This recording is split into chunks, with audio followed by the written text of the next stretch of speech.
Hi guys, Lynn Abrams from Straight Razor Design, Straight Razor Place.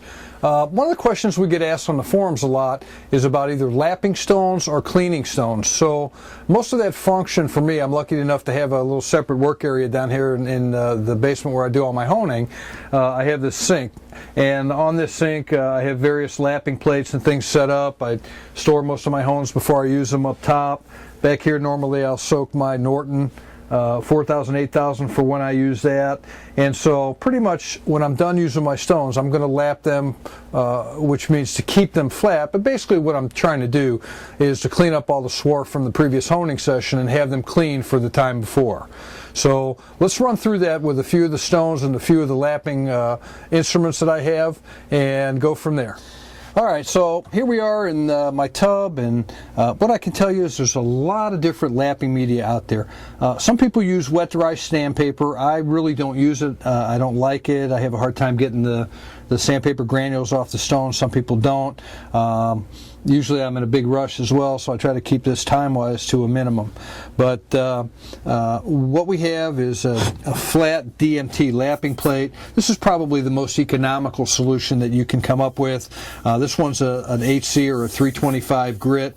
And then we have the Shapton diamond glass lapping plate. This is my favorite, but it's an expensive plate. This thing is well over $200, actually closer to $300. And but what's good about it is all these grooves in here. This thing will not stick really with any stone that I use on it. So because I do so much honing and so much cleaning every day, I'll use it. For a normal person, they can get years out of these things. I get about 1 year out of one, and then we have to go from there.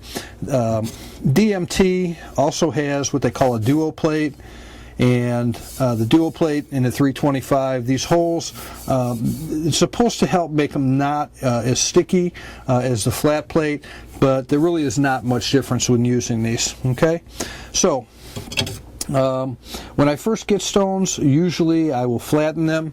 For purposes of the video today, we'll start off with the glass diamond lapping plate.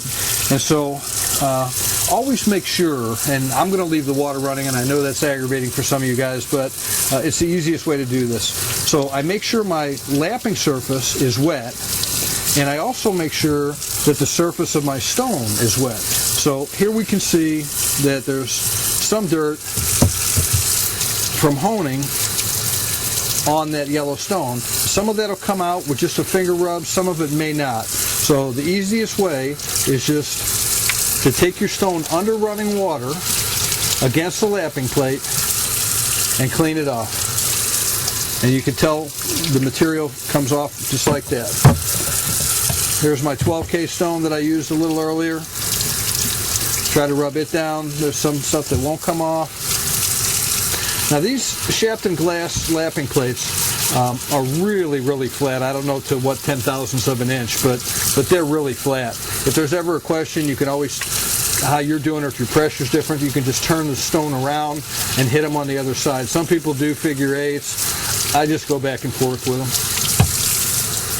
Clean up the stone. I'm ready for next time. I'll let that dry.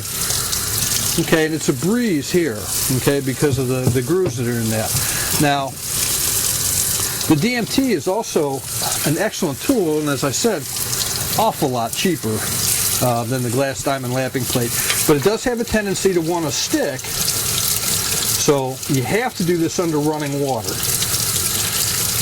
And it really helps it keep that sticking down to a minimum. You can tell the material removed from the stone will come right off. Okay? And so I do this every time when I'm done. It helps keep the stones flat. And like I say, when I first get them in, I'll flatten them a little bit then. And I don't, I'm not crazy over flat. Mostly flat is good. And you don't want bows in your stones. You don't want them lopsided and things like that that'll really give you problems when you're honing. So another media for lapping and flattening. Now this is a large Naniwa flattening plate. They also make this in a small, and Norton makes one very similar to this one. It's very abrasive, and sometimes you actually have to flatten this plate too because of the abrasive nature of it. But always make sure it's wet. And what we're going to do here is we're actually going to lap. I've had a Norton 4000, 8000 sitting in water here getting wet, and as I said, they really need to be wet. Now, when the Nortons first come, they have a real grainy feel on the 4000 side, and lately, the last couple of years, the 8K side is grainy as well. So if you ever want to make sure that we're talking flat, I had a pencil here somewhere, there it is. So one of the ways that you can always tell flat is to just do grid marks. Doesn't have to be fancy, just across the stone with a pencil like that. And basically what I'll try to do is get all those grid marks off. So on this, I still like to work under the running water. And on the Norton stones, a lot of times you have to take off almost up to 1/8 of an inch before you can get past that grainy feeling on the 4000 side.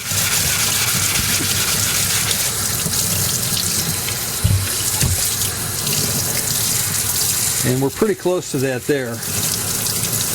Okay? And so basically we would do the same thing on the 8000 side, and nothing fancy. My artistic talent is coming out. And we'll do the 8000 basically the same way. I like doing this under running water because it really helps keep any sticking down, and it takes the used particle, or the particle you're taking off of the stone, and it just tends to work a lot better.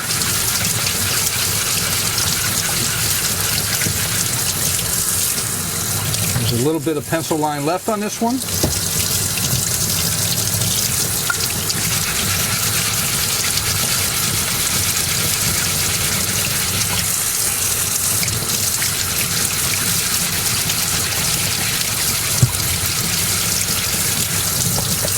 And one little spot up here at the top.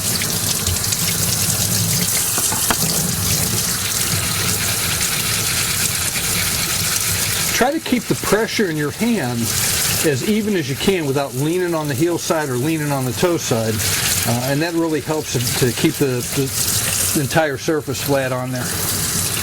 All right, let's see how that feels. Oh yeah, way smooth. So, now we've got a new Norton that's ready to go out and hone razors.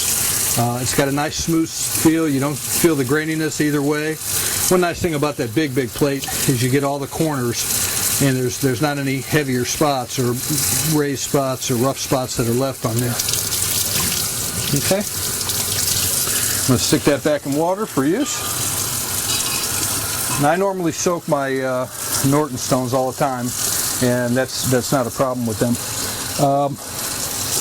This is a Shapton glass stone, and so I really love these stones. They're great for honing. They're very consistent, great results. We'll use one of the DMT duos just to, so you can see. Now that is actually wanting to stick a little bit more even than the flat plate was, but they're comparable. And so got that cleaned up, got it rinsed off. We're ready to go for the next time. And there you have it. Now, I've got other plates in here. These are experimental plates from other companies that are not in manufacture, in case you guys happen to see those. But again, the plates work fine, but they really work the best for the Naniwa Superstones and for the Norton stone that we had. They don't really do as well on the Shapton glass stones or the ceramic glass stones. So that's why, from a standpoint of all-purpose, that DMT will take on any of them and work fine, both to clean up your stones and to lap them. And so that pretty much is all you need to do to maintain your stones. And I hope this has helped you. If you have any questions, like always, just give me a holler or give me a call, send me an email. Thanks a lot, guys.